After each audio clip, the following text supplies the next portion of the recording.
She went back on mute. Yes, everyone, welcome. Thank you. While we're getting started, all of our panelists can go ahead and go on to mute. Thank you, everyone, for joining us today. It's really wonderful to be here with you all and to get to share the winners of our data challenge with you. I'm joined today by a number of colleagues who will be participating in giving out the awards, as well as some of our participants from the data challenge who are here to tell us about their experiences. And I'll go ahead and introduce our Associate Vice Chancellor of Research, Miroslav Kristic, who can get us started with some introductory remarks. Hi, everybody. I want to warmly welcome you to this event as a result of your data challenge efforts. As I've been studying the material about what this event is about, I just cannot help but marvel at what problems you've been tackling. And I can't wait to learn more about what you've achieved. This seems like a wonderful outcome of several years of effort by several partner universities that have come together through the Border Solutions Alliance under the National Science Foundation sponsorship. And as I look at the complex topics that you have tackled in relation to the risks associated with shopping, going to school, working, transportation, border crossing, and so on, and try to put us into the sweet spot between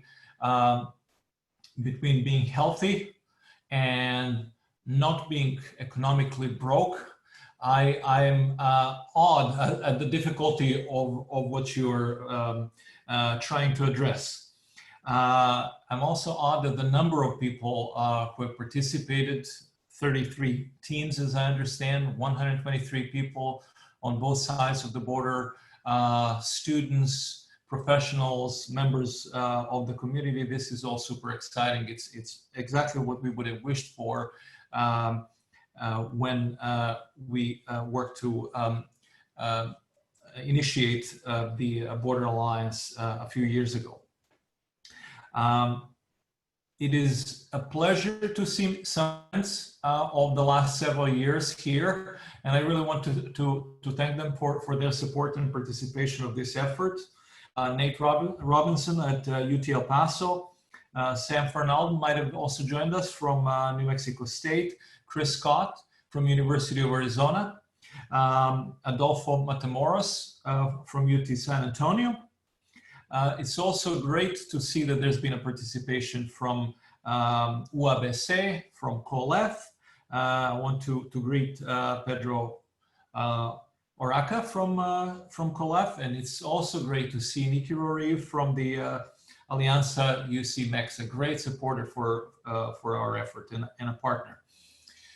Special thanks are to Christine Fitzpatrick, Catherine Kramer, Alisa Arce, and Lynn Schneider, and all of those who have technically motivated and administratively supported this effort from the West Big Data Hub, the Supercomputer Center, and the Wi-Fi program.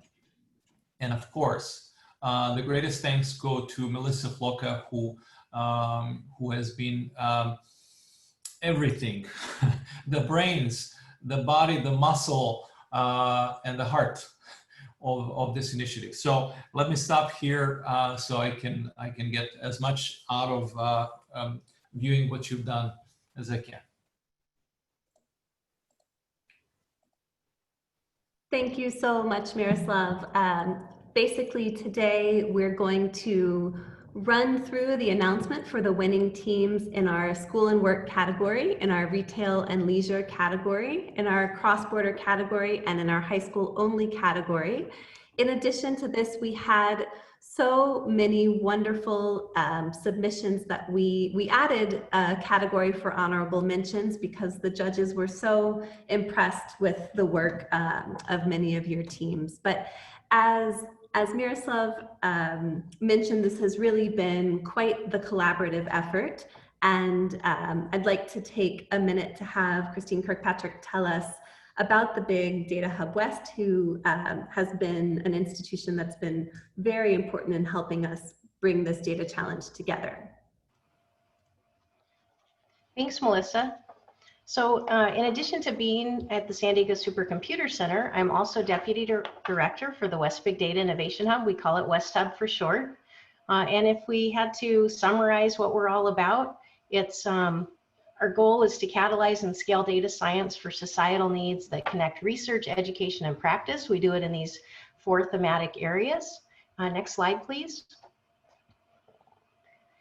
And we found that, I should also say this is a collaboration between 3 institutions at University of Washington, Berkeley, and then UC San Diego. Next slide, please. And we do cover the 13 Western states, including Alaska and Hawaii. And we, during COVID-19 and all of the lockdowns, have found new and interesting ways to engage with the community. This was one of the things that we did under our health theme. Next slide, please. I'm hoping that you will continue to stay involved in the West Hub and the Border Solutions Alliance. Many of the teams are already now on our Slack channel. So those of you who are on the Slack channel know you can find me there really 24/7. We have other data challenges going on right now. We have one for the census, one for California water, and from time to time we post information about internship opportunities. So stay in touch there, and please also think about subscribing to our newsletter. For those of you who are academics or nonprofits who apply for funding, we're happy to provide letters of collaboration. And some of the things that we can do together are like what we've done here, co-hosting events, using our outreach channels. So here are a few ways to get in touch with us. I wanted to just say a little bit more about the challenge, if that's okay, if you'll indulge me for a minute. I want to congratulate all of the participants and the mentors and the judges on what's been an excellent data challenge. You know, we didn't know when we were planning this if people would find time for something extra. Many of us feel like we get too much screen time, too much Zoom, and don't have enough brain space for creative work. This data challenge was motivated by our collective interest in data to help make decisions to improve quality of life in our own lives, but also sometimes ways that impact society's big challenges. We wondered if there was insight to be gained from data already collected, but perhaps that you couldn't find or that hadn't been analyzed yet from the angle of COVID-19. And I think what you'll see today is in our projects is an incredible breadth in teams and topics and the areas represented across our border region.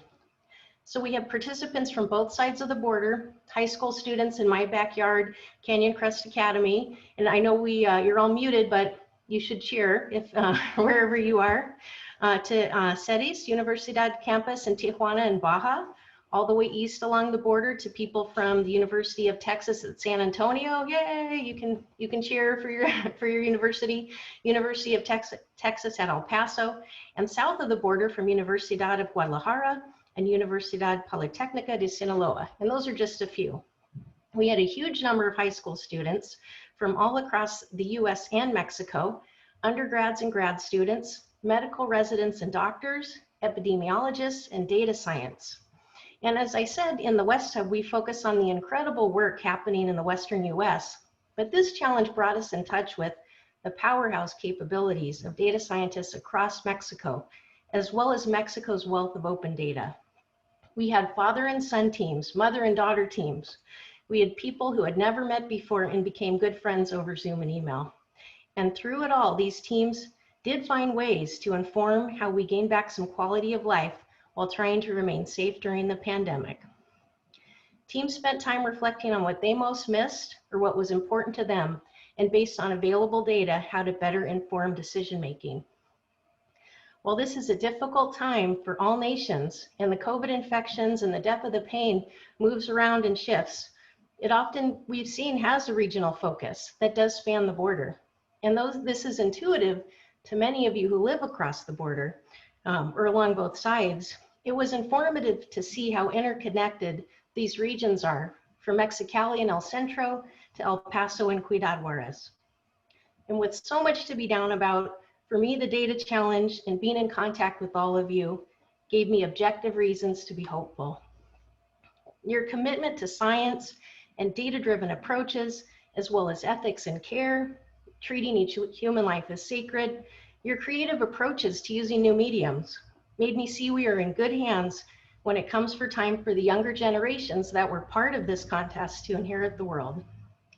Their energy, stewardship, and commitment to societal good has been fostered by incredible mentors and people who gave of their time and expertise. I thank all of you for what I am taking away from our 5-week experience together, and I hope you remain in touch and keep innovating. Back to you, Melissa. Thank you, Christine. So now I know at this point everyone has seen this data challenge question many, many times.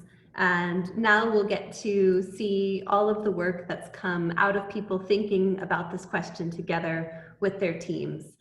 I'd like to go straight into the awards portion of our ceremony and give the floor to Adolfo Matamoros from the University of Texas at San Antonio, who will be announcing the winning teams in the school and work category.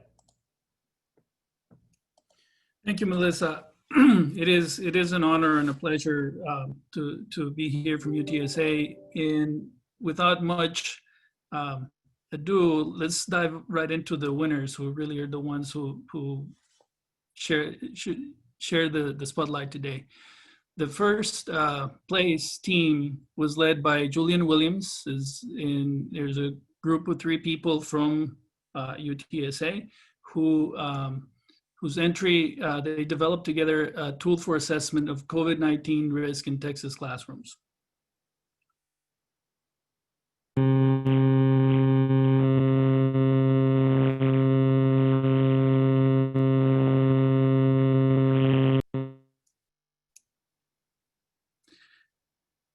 So,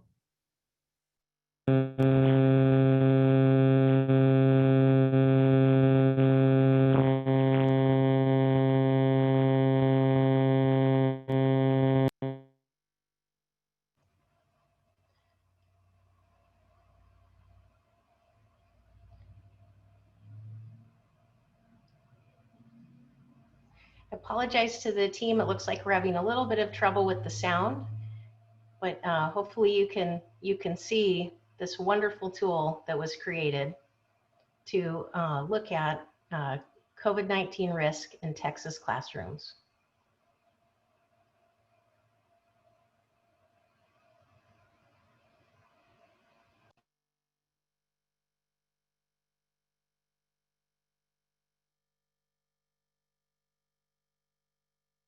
Serving communities.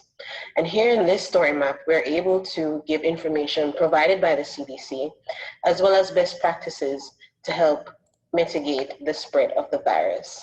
Thank you. I'm sorry about that. Could you hear the end of the video? yes, we got to catch the end of the video. Very, very neat tool that combines data science and GIS and very helpful for people to get informed about the risk in schools. And along those lines, we have a second place team also tackling the problem of safety and risk in schools. This led by Rinaldi Herlim, and he led a group of 5 people from University of California, San Diego.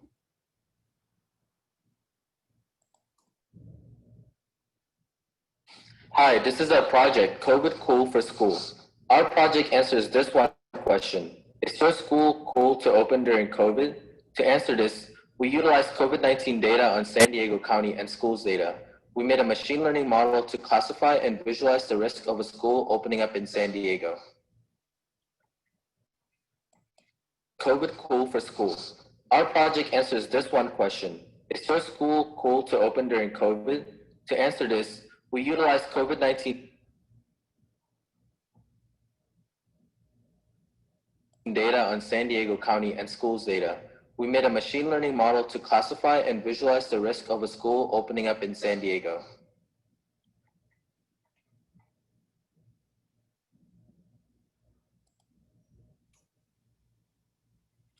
The third place, it comes from the other side of the border. Excellent team, very interesting project. It's led by Alejandro Miron from UABC. And this one focuses on how COVID is transmitted in indoor airflow.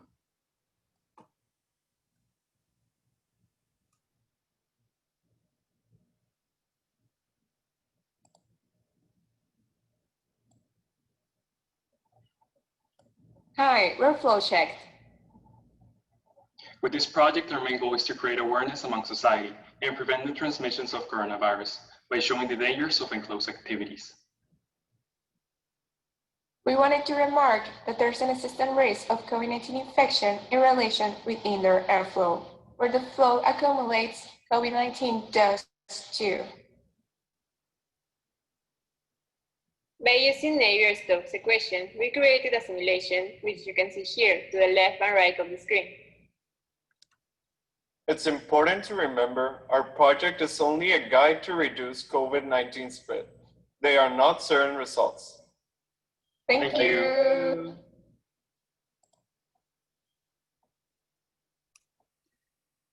And are also sharing the third place. We had a tie, such good projects, so many positive outcomes. This group was led by Selena Velasquez. She led a group of 5 people, and their focus is on where to find support for COVID-19 first responders and other strategies for management of the disaster.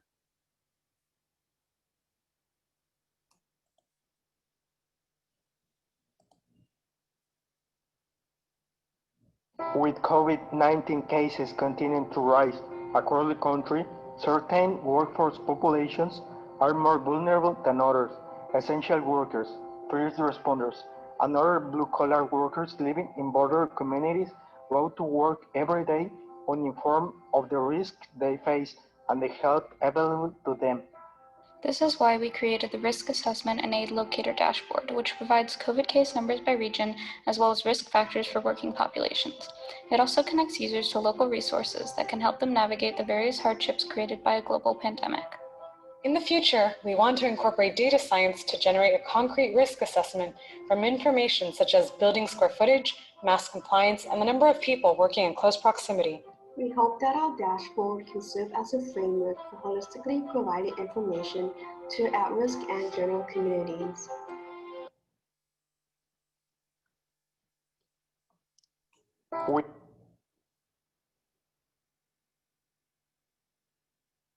Thank you very much, Adolfo, for introducing us to all of those wonderful projects. I'd now like to turn the floor over to David Gaitan from El Colegio de la Frontera Norte, who's going to announce the winning teams in the retail and leisure category.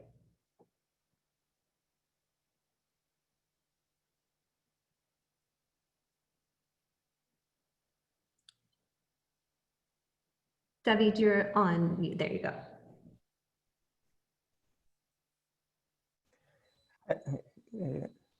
Hi, Melissa. Hi, everybody. It's a pleasure and it's an honor being here with you. And I'm going to announce the awards of retail and leisure category.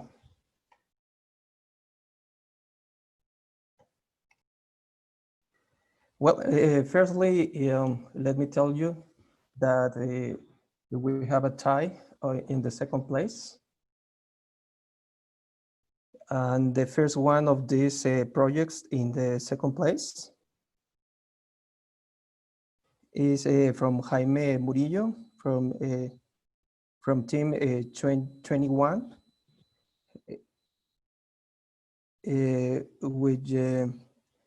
with the topic about community connect risk insights.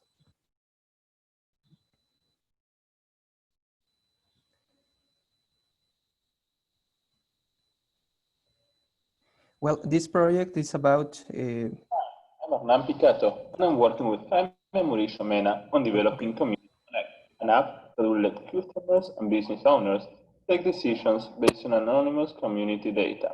On our app, users could self-report symptoms of COVID, and the business where he or she was will receive an alert about an anonymous case. Customers who also visit the same stores since the case was registered will also receive a warning. Using geolocation and QR codes, the users will be able also to decide where to go to business based on the current number of people there or to make a future appointment. They also get information regarding COVID cases in the area. With our app, businesses can reservation have a COVID tracker, and users can not only a contact tracer, but also key information for deciding whether to go to a shop or not.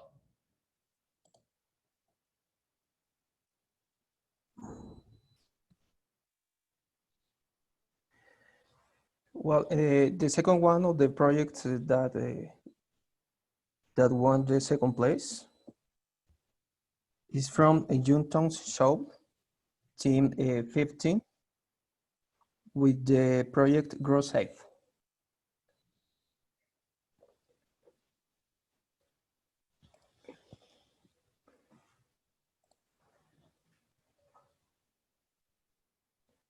GrowSafe is an app that assesses the risk level of grocery shopping.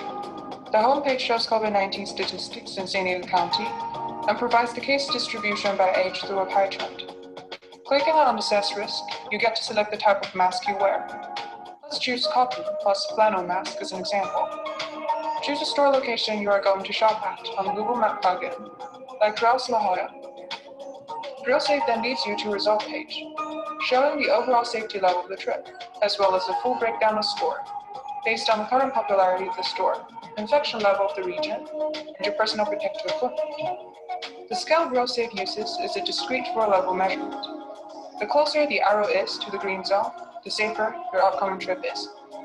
Return to the home page. The experience level shows the credits accumulated through your past trips. The safer they are, the more quickly you are going to level up.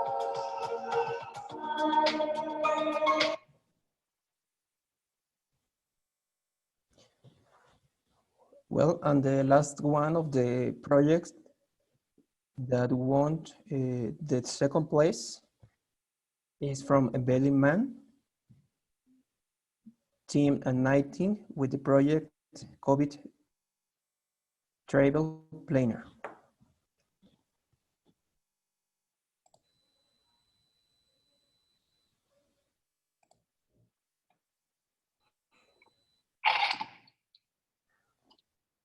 Are you concerned about being exposed to COVID-19 while you shop for goods and services? What if you could plan your shopping trips knowing your risk of exposure beforehand? Our COVID-19 travel planner tool estimates the risk of COVID-19 exposure for many commercial activities in San Diego in a user-centric, data-driven, and location-based way. Let's take a look at how it actually works.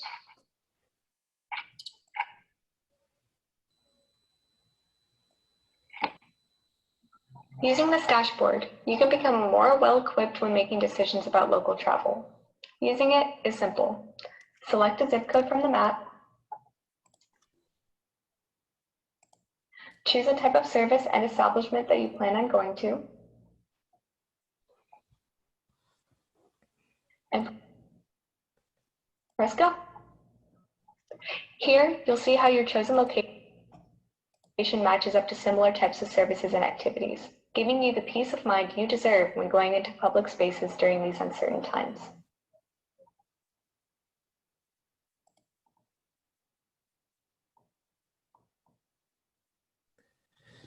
Well, finally, we have the first place at this category of about the retail and leisure, and the first place and the first place is for Cristian Cuevas, Team 16, with the project Spot Map.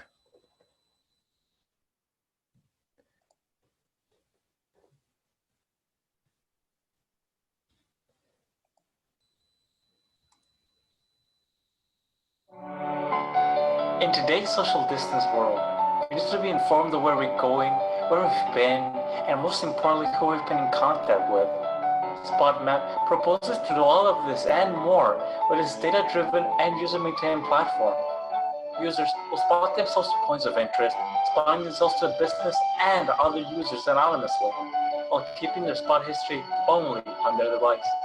When verified COVID-19 presence is reported, all potential exposed users will be notified. SpotMap strives to modernize contact tracing, maintain privacy, and supports local businesses by providing safe traffic. SpotMap, redefining decision-making in a distant society.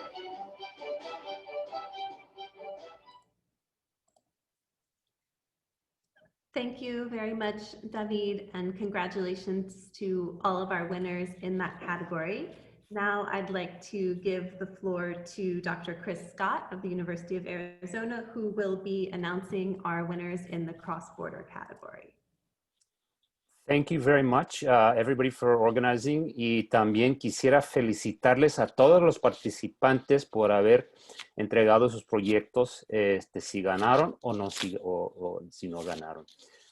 In first place for the cross-border category, we have the team Coveniter, led by Thi Nguyen.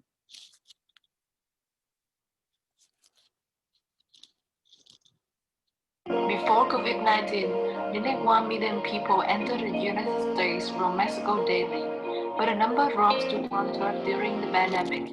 How do we make travel safer? Introducing Coveniter, a website project that helps people living near US-Mexico border make informed travel decisions based on COVID-19 risk levels. We provide interactive maps, statistics from official government sources, and latest COVID-19 news. To realize this project, we use geospatial data visualization technology from Uber and many other tools. We hope to bring our product to many people in the future. My name is Dee, and my teammate is Dan. We study at UCSD. Thank you for watching. Please feel free to reach out to us. Wonderful. Let's congratulate Thi and her team. In second place, Annie Zhao with whatsmycovid19risk.com.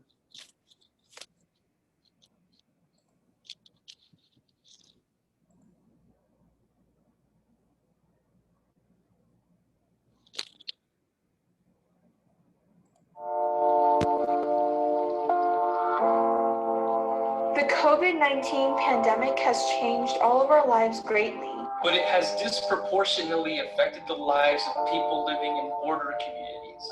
We wanted to make something that could change the way information is distributed. Something that would use the power of data. Something that was easily understood. So we created a COVID-19 risk calculator.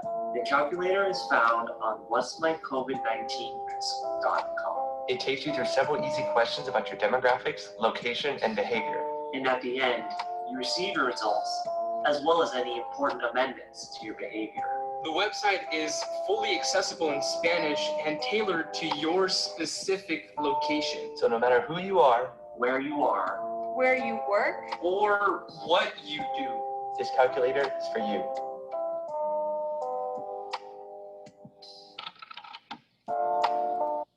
Fantastic. Once again, join me in congratulating team number 2. We have a third place tie for this category, and next we'll have Jorge Guadarrama with his team on cross-border healthcare.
Congratulations. Again, wonderful audiovisual. That was phenomenal. And also tied for third place in this cross-border category is COVID Crossings with Ravi Shah and his team.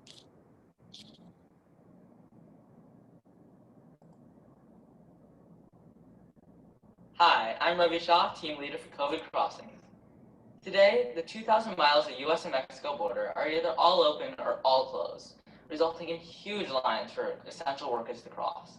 This is unsustainable. So our project focuses on using data-driven machine learning to create an interactive map with localized COVID data at each port.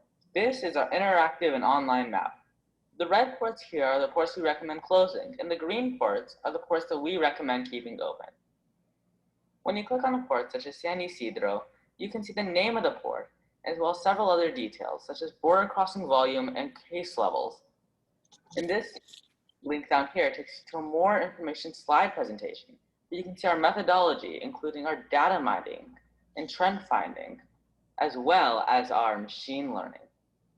I'm Ravi Shah, and this is COVID Crossing. Thank you, Ravi. And another good example of data for official decision-making, not only for individual users, which we've seen some before. So wonderful categories. Thank you all. Those were amazing projects. Thank you so much, Chris. Now I'd like to give the floor to Nate Robinson from the University of Texas at El Paso so that he can award the high school only category teams, please. Yeah, it's my pleasure. As mentioned, I am Nate Robinson, Assistant VP, UT El Paso, and I'm happy to announce that William Huang has won first place. He led a team of 5 on a NABU interface, so they took on a contact tracing and risk evaluation app.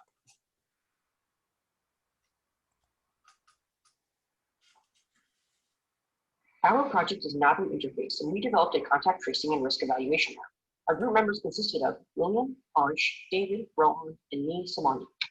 Our motivation for the project revolved around how people still have to go outside to do everyday tasks, despite the fact that COVID-19 is highly contagious and difficult to track. Our focus for the project was to develop a way of contact tracing that can help track the spread of COVID-19 in border communities. The main purpose of the app is to determine the potential risk of an individual contracting COVID-19, the evaluations and forms which can be used at the border. This app can be used in other high-risk areas across the country and can be used in critical areas such as hospitals and schools to provide a safer environment. Our project has 3 tabs. The risk score tab displays your novice score and illustrates what the information means. The interactions tab displays a form that determines whether or not the user has been taking the necessary precautions, which adds to their risk score. Another purpose of the app is to convey helpful information to detect symptoms of COVID-19 and combat misinformation by implementing authoritative sources, which is displayed in the additional information tab.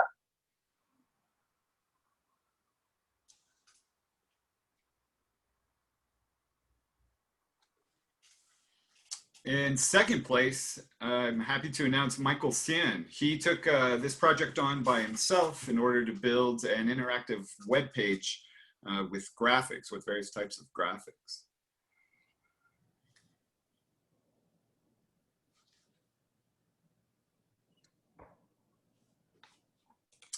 And like many other categories, the third place was a tie. So there was one team led by Sahil Sundarasan and another team led by Katie Singh. The first was our risk, which predicts COVID risk within restaurants and bars, which is very pertinent. And the other is Shop Safe.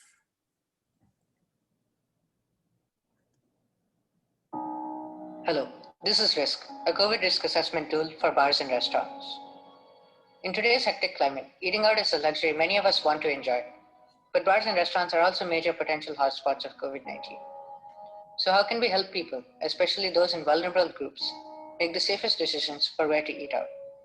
COVID-19 risk varies by area and even by restaurant, and we aim to communicate analysis of this to the public in an easy, user-friendly way. Risk helps users choose the safest places to go out to eat by providing a color-coded risk assessment for every bar and restaurant in the nation, custom computed based on over 7 factors at the municipal, city, and establishment levels. Simply input a search location and get results instantly, with every food establishment in your area automatically rated, color-coded, and shown on an interactive map using real-time data. Our application improves accessibility to risk information, helping users make smart, data-driven decisions when it comes to choosing if and where to eat out.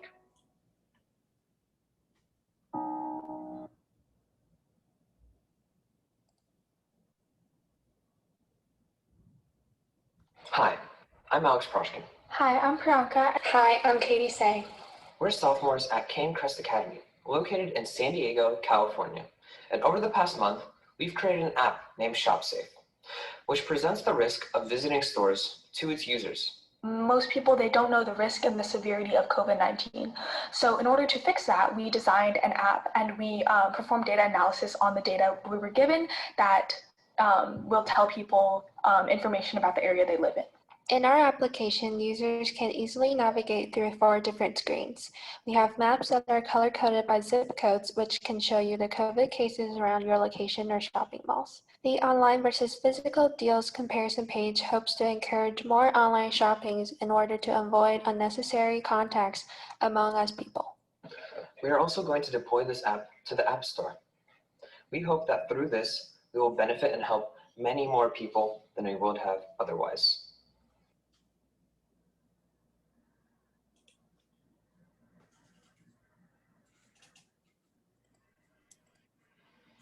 Thank you very much, Nate, for announcing all of those wonderful projects, and congratulations to our winners in the high school only category. Now I'd like to turn to honorable mentions. We had so many wonderful projects that we, in addition to the prizes for first, second, and third place in the previous categories, we've decided to add a $50 prize for each team participant who was on a team that received an honorable mention. And I'm joined with Dr. Sam Fernald from the New Mexico State University, who will announce the honorable mention winners. Alrighty, thanks, Melissa. These are great. I really got lucky to go through all these projects that didn't score as highly as the winning teams, but the judges were very impressed. So first of all, we have Team 10 led by Emily Nyan. The most promising research study, COVID-19 positivity in San Diego and contacts or travel across the US-Mexico border. Good job, Emily's team. Next, we have Team 23 led by Hector Osuna. This is honorable mention for high potential, and it's a handshake tracker. So good job, Hector's team. Next, we had Team 13. This is led by Jody Parasso. The honorable mention for outstanding collaboration. And the title of their project is Impact of Comorbidities on ICU Utilization and Mortality in Mexico for SARS-CoV-2. And you can see here, if you want to, of course, I think, Melissa, they can go find out more details of the projects on there. Team 11, Kimberly Brutch led this team. Most creative, Corona Trash, and I think the picture says it all for this one. That's great. Next we have Team 6, led by Lucia Valles. And this one, the honorable mention for excellent communication. And you can see their communication materials there for their COVID-19 awareness project. Team 33, led by Mariana Vasquez, and this led the honorable mention for excellent graphics. And you can see the example graphics right there. Team 24, this is MBTTV out of Mexico. Outstanding Public Service is the honorable mention. Their project's title is Shelter Aid, Information with Purpose. We have 3 more honorable mentions. Team 32, led by Roberto de la Peña. Inclusive approach to data literacy. And the title of this project is Incendio. Team 27, led by Andrea Santiago, one honorable mention for innovative idea. And the title of their project is Reactivating Experimental Science During COVID-19. And our last project Winning honorable mention for impressive data discovery. Team 22 led by Cindy Gonzalez. For a world with, it's actually for a world with SARS-CoV-2. Very nice, impressive group of projects. Good job, everybody. Thank you very much, Sam. As we mentioned before, we were really so impressed by all of the submissions that we had. And so when we were looking at all of the judges' scores, we decided to add the honorable mentions and also add a stipend for all of the other groups and participants as well. So we'll be awarding a $25 stipend to all participants who did not place, a $50 stipend to all participants in honorable mention category, in addition to the prizes for first, second, and third place in each of the other categories. So again, congratulations to everyone. We were really very impressed by the work that you've done. And now I'd like to turn the floor over to Catherine Kramer and to a couple of our students who participated so that we can hear more directly from the students about their experiences participating in the data challenge. Great, thank you, Melissa. And I just want to say I've had a wonderful time working on this project with this incredible team. But the absolute rock stars are you, the participants. I am completely blown away by the projects that all of you came up with. Really just amazing work, and hats off to you, including being able to see these videos. So hopefully, I know this is being recorded, so hopefully others will be able to go look at these and see the incredible work that you've all done. So we thought it would be interesting for everybody to hear a bit from some of the participants and ask them just a few questions. And wow, we're just about on time, so we have maybe 10 minutes or so. So I'm gonna put Christian on the spot. Christian, are you here? Yes, I'm here. Great. So Christian, your team was in the shopping and leisure category, Mexico-based team. And first question to you, what motivated you to get involved? What got you excited enough about this challenge to want to do a project? So when I received the invitation for this competition, the first thing that came to mind was open source project, right? Because a couple of months ago, I tested positive for COVID. And when they told me about it, they asked me some questions. Later, I found out that they asked me the question for contact tracing. And I just didn't feel like it was an adequate way of doing it because as a programmer, I feel like you can automate anything and you can make it better and digitalize it, right? Because that's a very old-fashioned way of doing it. So definitely wanted to do something open source that's community-driven to help contact tracing and make it digital. That's for sure. Great, thank you. Julian, I would love if you could just say a few words about what kinds of challenges you encountered in your project as you were working on it or working with the team, or whatever kinds of challenges you encountered. Well, the most difficult thing when it comes on to the COVID-19 data is that you have to rely on what type of data you have available. Can you hear me properly? Pretty well. If you could talk a little louder, it might help. Yeah. I appreciate you have a mask on. Yeah. We have to rely on what data is available for COVID-19, but you also have to consider. Oh, we've lost you. Can't hear you. It's a basic mathematical model, and we did things like aerodynamics and so on.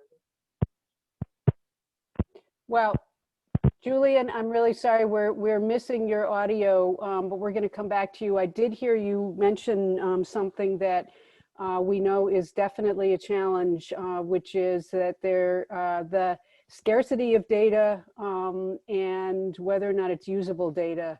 But I'll come back to you with another question. Annie, if you're here, Annie's here? Yeah, I am. Hi. How about your experience doing the challenge? Did this change either your understanding about COVID-19 or any kind of approach you might be thinking about COVID-19, the experience of doing the challenge itself?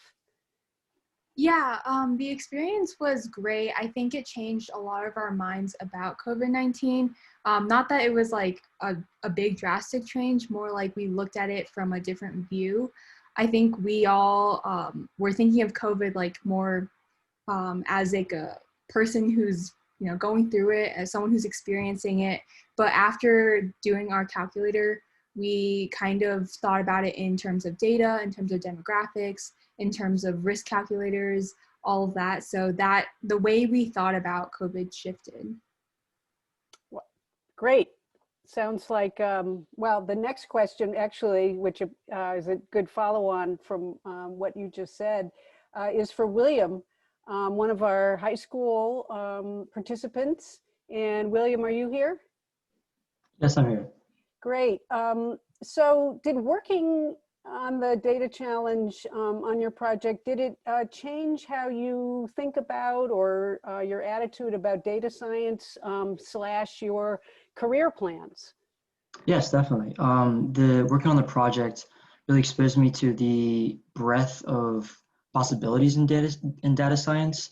You could use it in biology for COVID-19. You could also use it in engineering applications, and really it showed me that collecting the data is sometimes the easy part.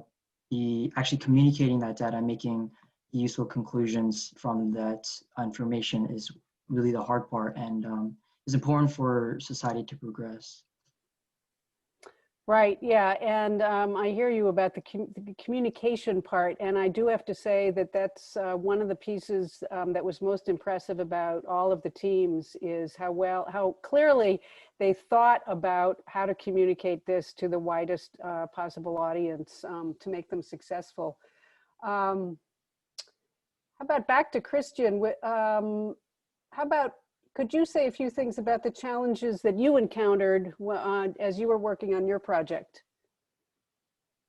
Sure. So for our project, I feel like the biggest problem or issue we had was tracking, or not tracking. That's exactly the problem, actually. Not tracking our users, but collecting useful information in a way that we maintain the privacy of our users, right? That's a very hard thing to do. But at the end, we figured it out. We do anonymous spottings. So we never know where you're at. And when you do spot yourself, it's anonymous.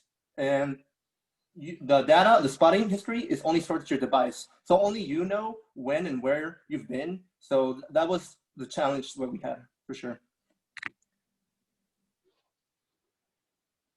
Great. William, how about what motivated you? What initially got you interested in doing the data challenge and in persevering and finishing your project?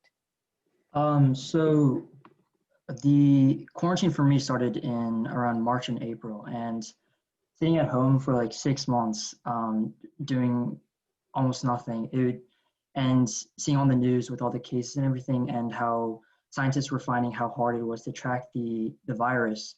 One of my friends actually was infected with the virus. He came out okay, but that kind of inspired me to pursue a method to kind of track the virus and find ways of determining risk levels of different people. Great. Julian, are you there? Hi. How about this question?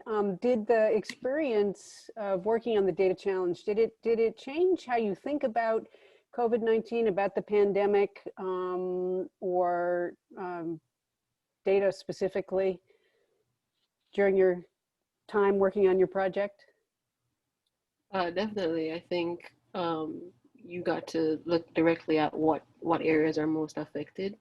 Usually you can think about immediately around you, but Texas is a big state, and you get to understand just how the spatial relationships with COVID-19 really exist across the state. Yeah. So it gave you a much more fine-grained, view. yeah, of what's going on in Texas, particularly. Right.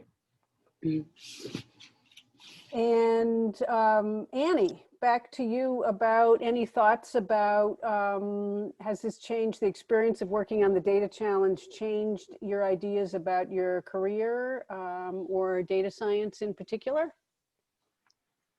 Yeah, I think I'm a poli-sci major with a concentration in data analytics, which is why I was interested in doing the project in the first place.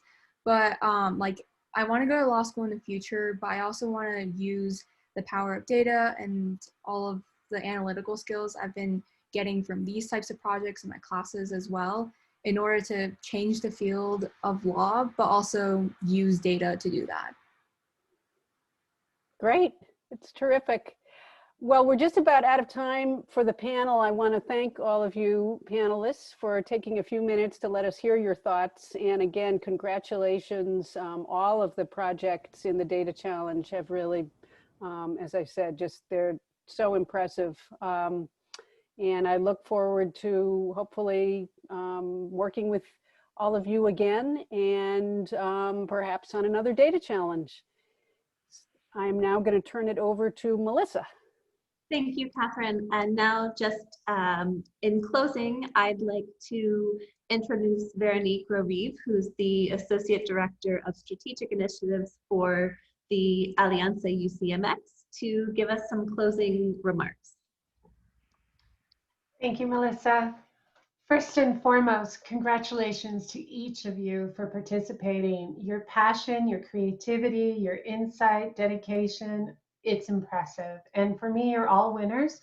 Whether you won or you placed or you just participated, you really are encouraging. And it's so exciting during these COVID-19 times to be able to be part of this process. So I truly thank you, because in many ways you motivated me to rethink a bit about how to move forward.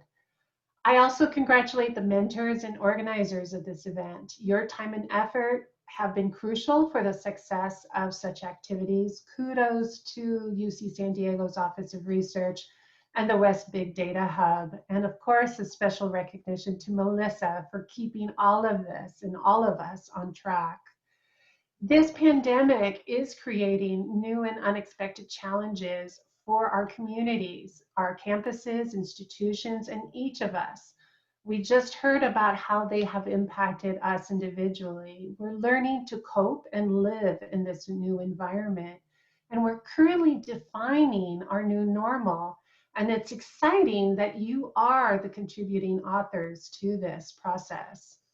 I work for an organization that's called the Alianza UCMX. It is a system-wide effort of the University of California. We have had for many years strategic and incredible relationships with Mexico in terms of research, arts and culture, and many other ways of collaborations. My office fosters the strategic alliances between the system and our counterparts in Mexico's, be it universities, government, industry, and communities on both sides of the border. We seek the development and diffusion of knowledge that addresses issues of mutual interest and provides support for collaborative research and doctoral dissertation fellowships. An integral part of all of this relationship, it's the US-Mexico border. You know as well as I do that over the past 30 years, our Mexico and US border has fostered deeper economic ties, closer social, educational, and cultural bonds, and have become nearly seamless partners. COVID-19 has provided an amazing set of new challenges, but yet so many new opportunities to such a resilient location. I'm going to keep this brief, but I just want to say thank you again for letting me be part of today's award ceremony. And again, congratulations to each of you. Thank you very much, Veronique, and thank you to everyone who joined us today for our award ceremony. We really, really enjoyed working with all of the participants, and we look forward to additional data challenges in the coming months that will let us work together again. Thank you for your work, and congratulations to everyone who participated. All right, have a nice rest of the afternoon. Goodbye, everyone.